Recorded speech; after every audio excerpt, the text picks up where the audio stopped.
My name is Heroes in ETC. I'm an independent filmmaker, lover of all things superheroes, a movie critic, and a Twitch streamer. Each episode, I will dissect a new movie, give you behind-the-scenes details, and all you need to know before you watch. This is the Voiceover.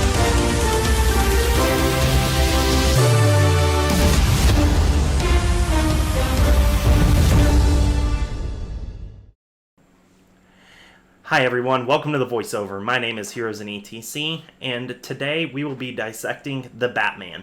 Now, before we go any further, I just want to state that there will be no spoilers for the first half of this episode. That there will become a point in this episode, and there will be a warning where we're going to get into spoiler territory. But if you want a spoiler-free review, then this is where you start watching, and we're going to talk about The Batman.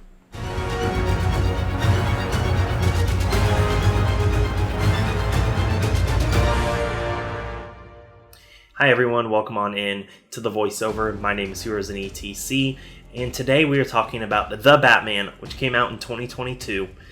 And I'm super excited about this film and getting to dissect it because I absolutely love The Batman. It's such an amazing film, and I can't wait to talk about it.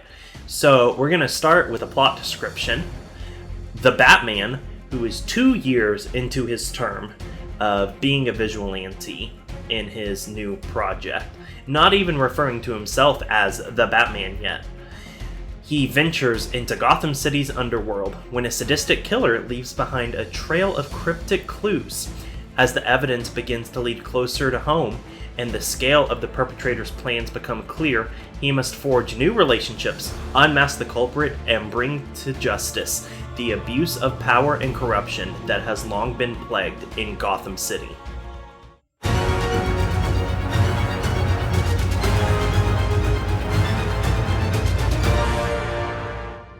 Alright, the cast. Robert Pattinson plays Bruce Wayne / the Batman. Zoe Kravitz plays Selina Kyle, aka the Catwoman, even though she's never referred to as the Catwoman. It is assured that she is the Catwoman. Jeffrey Wright plays Lieutenant James Corden. Colin Farrell plays Oz / the Penguin, as we would all know him. Paul Dano plays the Riddler. John Turturro plays Carmine Falcone. Andy Serkis plays Alfred, and the director is Matt Reeves. All of these cast members were phenomenal in their roles from beginning to end. Robert Pattinson is the one who surprised me the most. He found the perfect level of broodiness to bring to this dark vigilante who's lost all hope, who doesn't think he can do any good as Bruce Wayne and can only function as a vigilante. And he does a great job at portraying that character throughout. Even the few scenes where we get to see him as Bruce Wayne is phenomenal. It's so good. The way that he portrays this character. We have yet to see Robert Pattinson play the playboy billionaire type style that we're used to seeing from the Batman, being like a spoiled brat during the day and then the Batman during the night. We've yet to see that because we're still working on that throughout this film and the films to come. But he does an amazing job at playing the Batman. The emotions that he portrays, especially playing this role of a vigilante guardian angel who doesn't see himself as a hero, but sees himself as the one who keeps the city from falling apart and is trying to save it. And he just does an amazing job. Zoe Kravitz plays an amazing Selina Kyle. She was definitely who I expected. Her role was not a surprise to me the way she portrayed it. I thought Zoe Kravitz would do amazing, and she did. The kind of two of the biggest standouts for me of this cast were Colin Farrell as the Penguin. I didn't know what to expect. I knew the Penguin was going to be in this movie, but the way that Farrell played it was just phenomenal. He did such an amazing job, and it surprised me how good he was, And I was like, yes, because I saw him on screen. I was like, yes, this guy right here, he's the Penguin. I was like, I believe it, I feel it.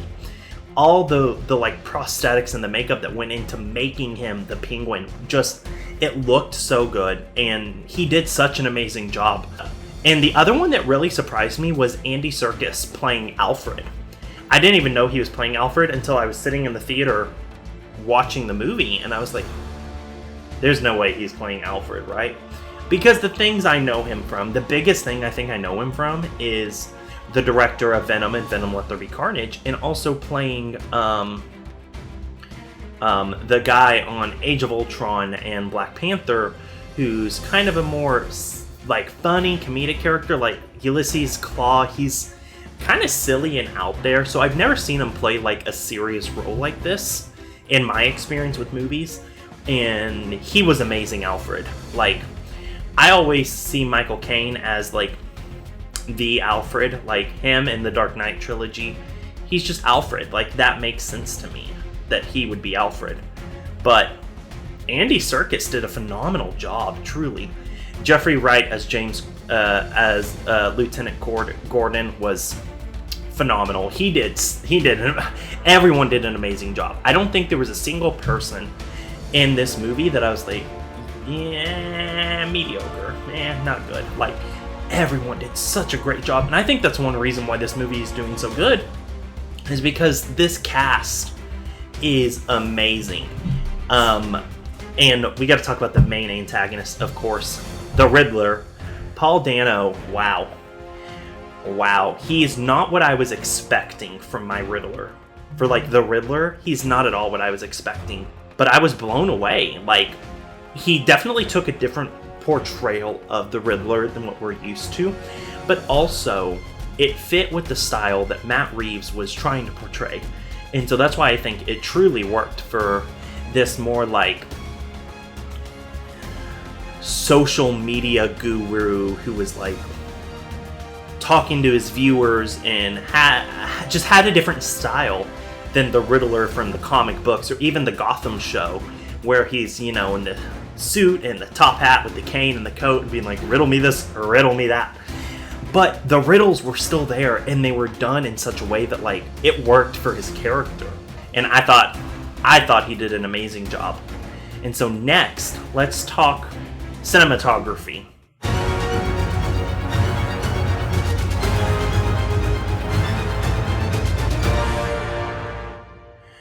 Okay, so the cinematography for the Batman, it's phenomenal from beginning to end. The 2 hours and 56 minutes of a runtime seems like a long time, and it is a long time. It is a long time to sit and watch a movie, but the cinematography was phenomenal from beginning to end.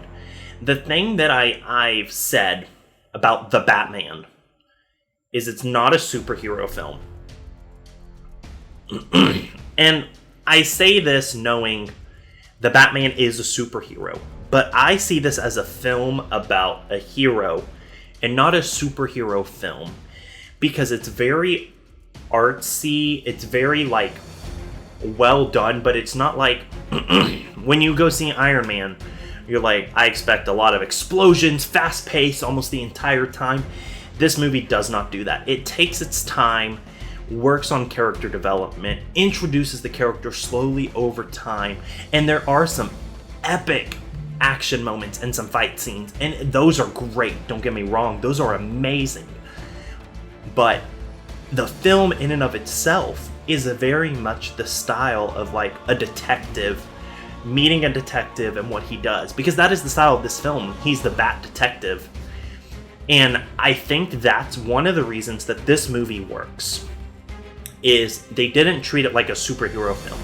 They treated it like a film starring the Batman, and it just worked.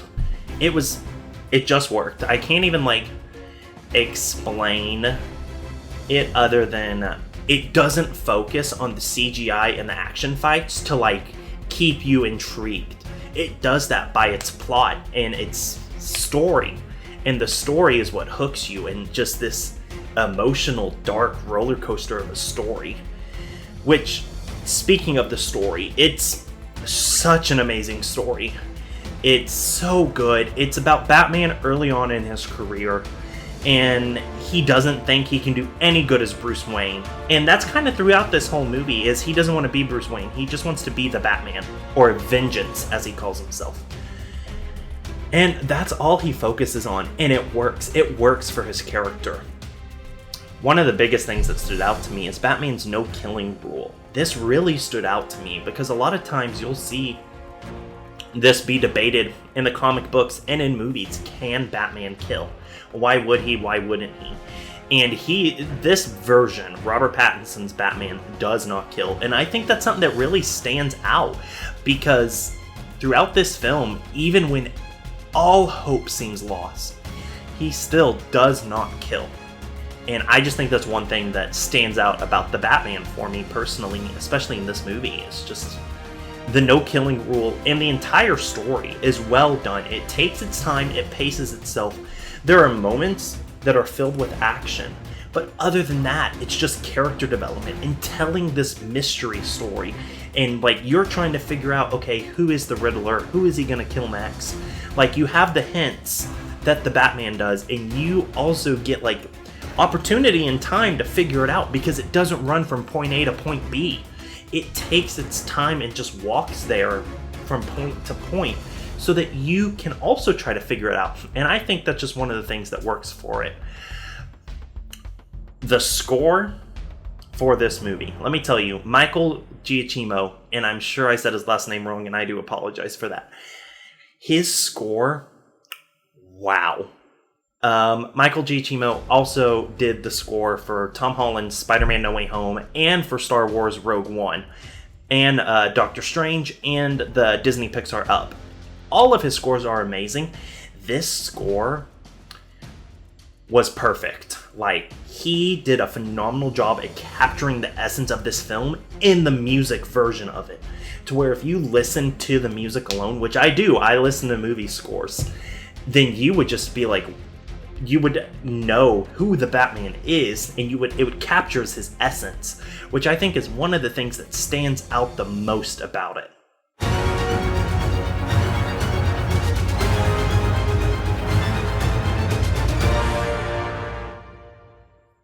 Alright, so now we're going to get into kind of spoiler territory here. So if you haven't seen the Batman, feel free to click away, and that is A-okay. Come back after you've seen the Batman. But we're going to talk about some scenes that really stood out to me throughout this movie, some character choices and some development that I loved. And so that's where we're going to go from here. So one of the things I want to talk about is the hallway scene. We see it in the trailer. We don't get to see the full thing in the trailer, but in the movie, the Batman is getting to Carmine Falcone in his lair, and there's the scene in the hallway where everything goes dark. The doors open with a flashlight. The flashlight goes out, and we know that the Batman is in this elevator somewhere. And all these people are pointing their guns at him, and it's only lit by the gun flashes of the gunshots.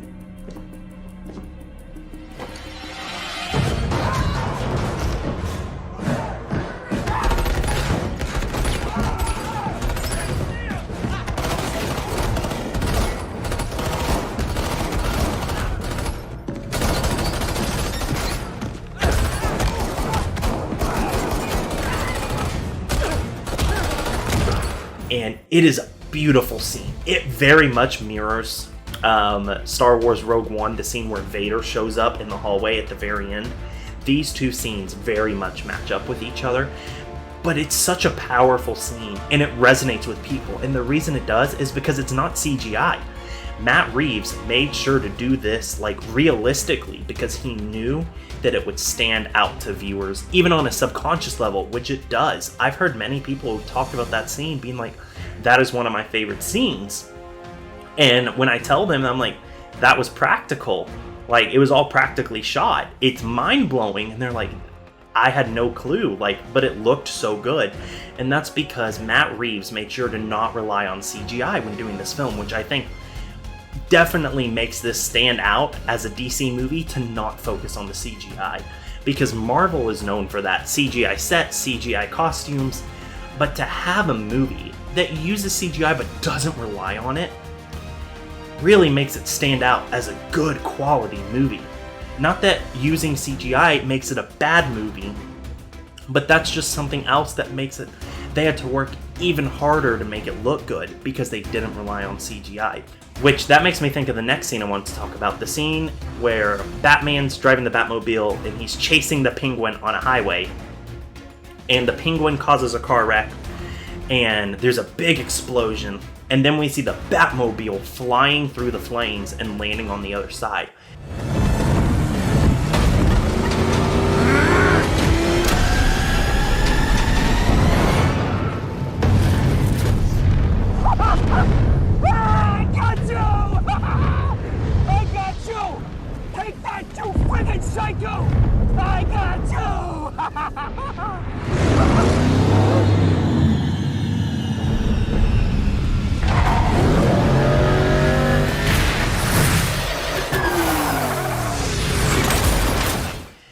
And that was also shot practically. Like, it's such an amazing moment. And my favorite scene of the movie, like one of my favorite scenes of this entire movie, and that's because it was shot practically and it looks so good from a cinematic standpoint. And it's the fact, they don't even just show the Batmobile going through the flames, they show it through the mirror on the Penguin's car, which just applause to Matt Reeves, because that scene is just amazing. It's so good. Something I didn't notice on my first watch through, but I noticed watching it again, is the final scene where Batman is hanging on to this wire. Water's filling in the arena, and it's the electricity is going to touch it and it's going to kill everyone. And Batman taking that Batarang, slicing it, and falling into the water.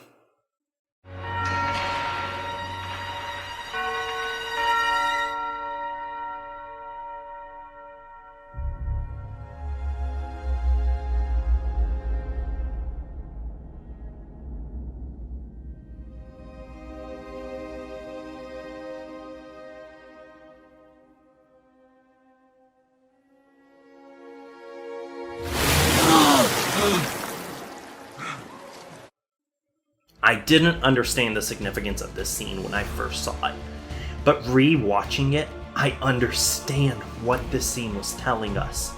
Because when Batman emerges from the water, he saves Mayor Real, he saves the kid, and he holds up the light from the flare that he uses, and everyone follows him. And that right there at the very end is the moment where he was no longer vengeance, but he became the Batman. It was a metaphor for baptism, becoming something new, and that is what he did. He went in as vengeance, and he came out as a superhero.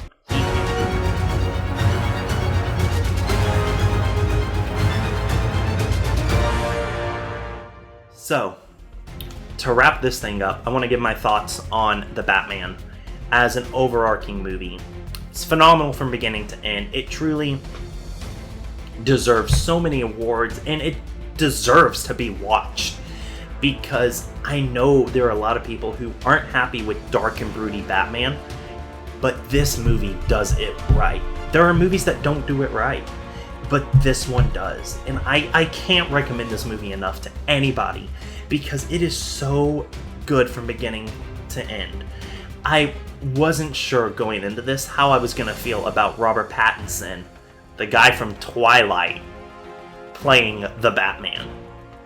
But he blew me away with his performance, the story, the score, all of it. Everything just works in this movie. It works and it's good. There are a lot of people who say it was way too long, and I disagree with that. I thought it was the perfect time, that everything, it took its time like it should have, and it just worked. It worked. And so that's why I think The Batman deserves a 5 out of 5 spiderwebs. I want to thank you all so much for listening to this first episode of the Voiceover. I do not know what our next episode is going to be on, but I will keep you all informed. Be sure to follow my Discord and my Twitter, because that way you can stay up to date and even be like, hey, I'd like to see you do an episode dissecting some parts of this movie. And I would love to do that for you, because I love movies. I'm passionate about movies. So I hope you all have an amazing day. Thank you all so much for listening to the voiceover, and we will see you here next time. Have an amazing day.